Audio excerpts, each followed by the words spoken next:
On voulait commencer un petit potager parce qu'on voulait que les élèves s'interrogent sur l'importance de la nature pour les humains.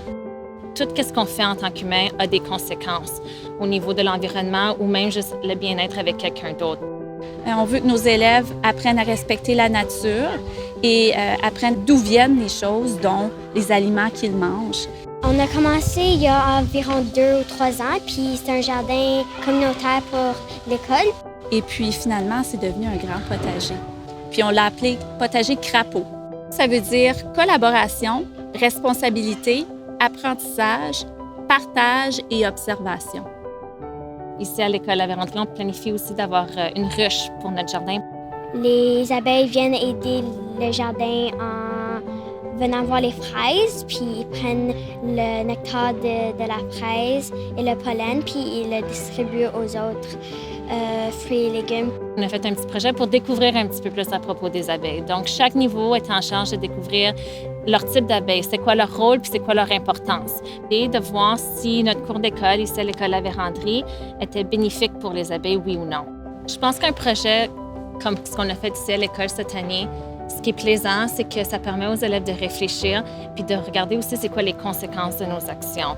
Ça nous a permis de voir que oui, on a des choses à faire puis on peut travailler pour être tous des éco-citoyens. Et c'est certain qu'avoir une ruche, ça va aider notre jardin, notre beau potager.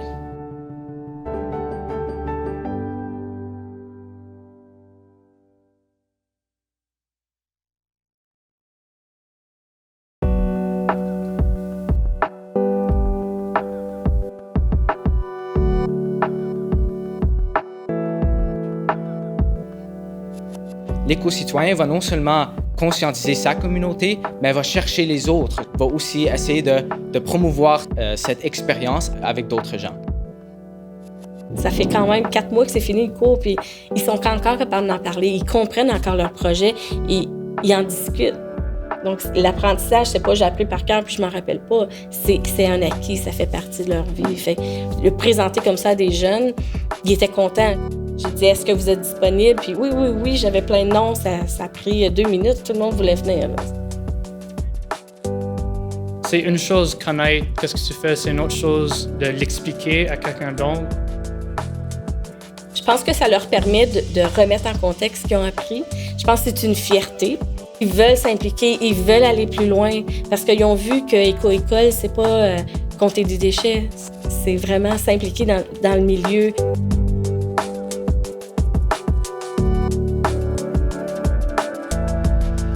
On est allé dans une serre et on a regardé à toutes les plantes qu'ils ont poussées. Après notre visite à Pierre-Savard, les élèves, quand on est venu le temps de transplanter nos semis, nous ont renseigné de plein de petites choses que nous autres, peut-être les enseignantes, on n'était pas au courant. À Pierre-Savard, il y avait des cheminées que tu mettais l'eau dedans pour que l'eau aille partout dans la terre. J'ai appris que les graines sont très différentes du légume. On fait une foire de légumes. En faisant des projets comme ça, concrets avec les élèves, c'est comme ça qu'on vient à les conscientiser, puis qu'ils deviennent aussi des gens de porte-parole sur leur environnement. Puis d'avoir les mains dans la terre, puis de faire pousser des plantes. Puis je pense que ça, ce qu'on fait ici, c'est un lien parfait avec le potager qu'on est en train de faire à l'école. Ce projet est différent parce qu'on signe avec une autre classe, quelques autres classes, et il faut qu'on travaille avec des outils qu'on n'a pas travaillé, comme au lieu d'une feuille et un crayon, c'est vraiment comme de la terre, des graines et des outils qu'on n'a jamais travaillé avec. C'était toujours des leçons en mouvement, c'était toujours dans l'action. J'ai mis la classe dans la forêt. On s'en va dans ma classe. OK?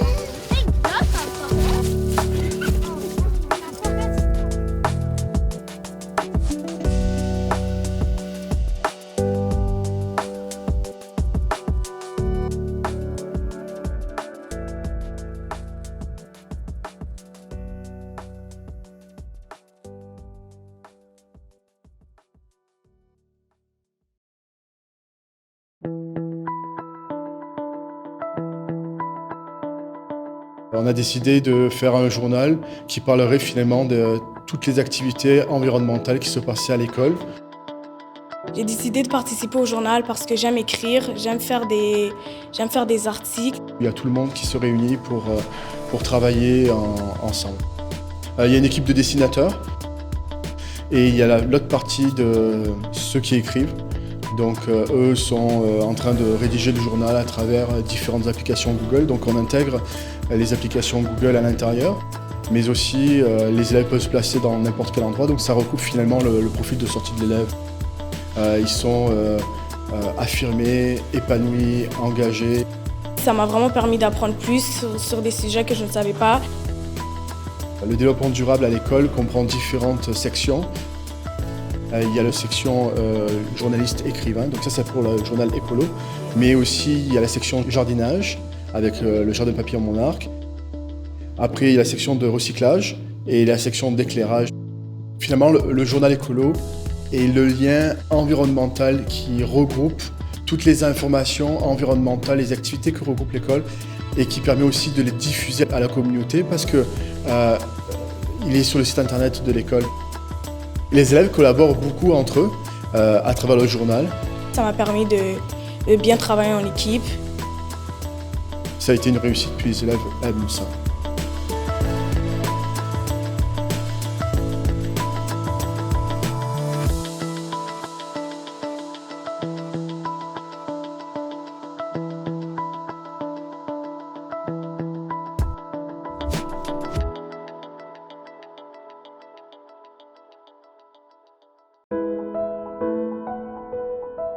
Un élève devient un éco-citoyen en appréciant l'environnement. Un éco-citoyen, c'est quelqu'un qui composte et qui aide la nature. C'est quelqu'un qui démontre qu'il peut avoir un impact dans sa communauté, dans le monde, qui peut avoir un rôle à jouer, qui peut trouver des réponses à des solutions, à des problèmes environnementaux. Avant, j'avais aucune idée quoi mettre dans mon bac de compost. Puis là, ce projet m'a aidé à savoir quoi mettre. Le projet des élèves, c'est un projet de compostage. Donc, ils veulent instaurer un programme de compostage dans l'école. Bien, on a sorti dehors, on a marché dans le quartier, on a donné des dépliants. On veut avoir un impact dans la communauté, donc inciter la communauté à utiliser leur bac vert, puis expliquer l'importance du compostage. Ça nous apprend comment composter, quoi pas composter. Wow! Des fleurs de banane. Oh, fleurs de banane. C'est comme la sauce spaghetti. L'élève a une opportunité de connaître sa communauté, de sortir de sa salle de classe, comprendre son environnement, son voisinage, s'engager dans sa communauté, s'engager dans son environnement. Là, moi, je veux savoir comment composter et comment faire toutes les choses comme ça. Alors là, je pourrais aider plus, je pourrais dire à des personnes de composter. Quand on faisait ce projet, le compost, on aidait l'environnement, on aidait la terre.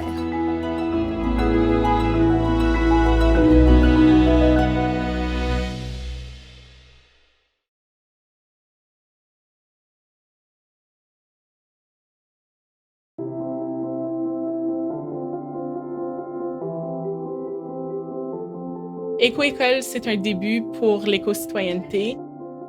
On met beaucoup l'emphase sur le leadership étudiant. On a décidé de faire une vente de garage et des collectes de piles.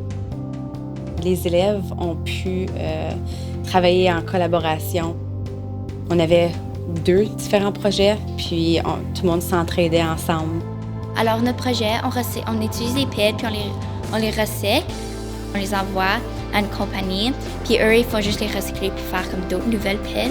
C'est eux-mêmes qui trouvaient leur propre solution à leurs problèmes. C'est eux autres qui sont allés chercher les ressources qu'ils avaient besoin. On est allé chercher un peu les forces de chacun et de chacune. Un éco-citoyen, c'est quelqu'un qui respecte l'environnement. Aussitôt qu'un élève est capable d'avoir un respect pour son environnement et prendre ce qu'il a appris à l'école et le transmettre dans sa vie personnelle, selon moi, il est sur la bonne voie. Ils ont réussi avec brio.